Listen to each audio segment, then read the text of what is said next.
இந்த சூப்பை வாரத்துக்கு 2 இல்லைன்னா 3 முறை குடித்தோம்னா நம்ம முட்டி வலியெல்லாம் கொஞ்சம் குறையும். அது என்ன சூப்பு பார்க்கலாம். நம்ம ஆட்டுக்கால் சூப்பு தான்.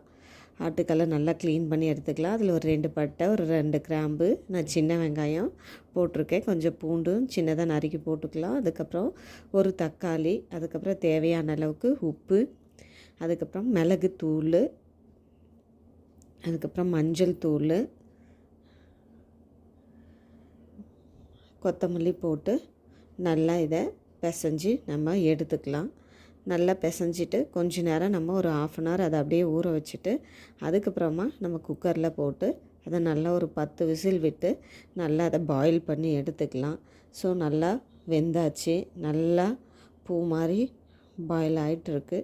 ஸோ இப்போ நம்ம இந்த சூப்பை நம்ம இதை குடிக்கும்போது நல்லாவே நம்மளுக்கு ஒரு எனர்ஜி கிடைக்கும். ட்ரை பண்ணி பாருங்கள்.